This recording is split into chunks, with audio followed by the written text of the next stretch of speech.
Hey everyone, welcome back to my vlog. This week in class we talked a lot about narratives, and I think what this class does is what a lot of my humanity classes do.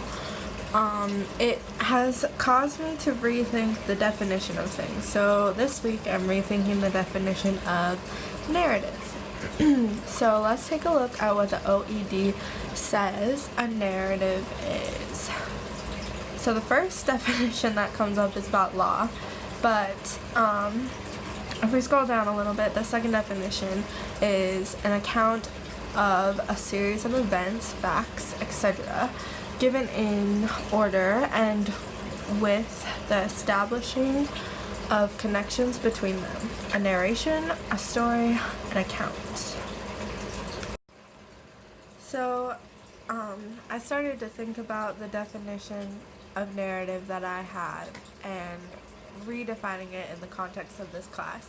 And I talked a little bit about narratives in a previous vlog on video games, but now I want to expand it even further, and I think the definition that I've come up with based on class discussion is meaning making. So anytime we take something and think about its meaning or try and make meaning out of it, we are actually creating a narrative.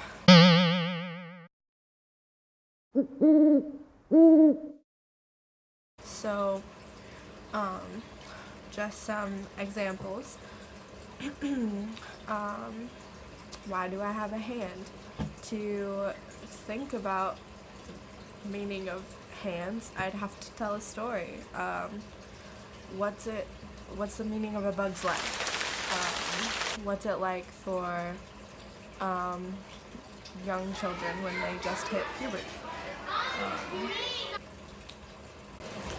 Really anything we try and explain or make meaning out of has the potential to be a narrative once we interact with it. So once we discover that, we realize that,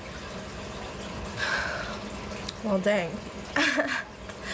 narrative definition is really broad, and I think that's why it can expand to databases. So in chapter 6 of our textbook, How We Think, by Hales, we read about how databases and narratives are not actually natural enemies. So a database on a computer, just a list of information or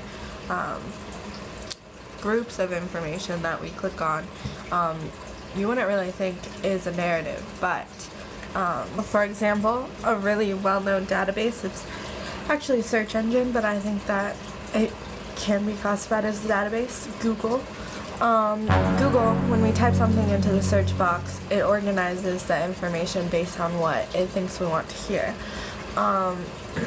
Trying to find the results and list them first based on what it thinks we're most likely to click on. So Google stores all of our data and tries to personalize the results list for our specific tastes.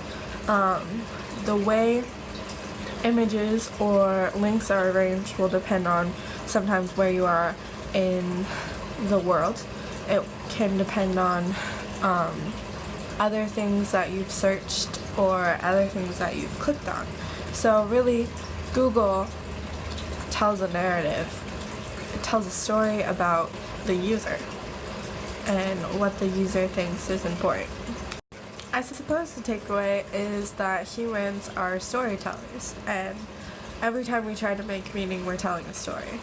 And technology, a product of human creation, is therefore also a storyteller.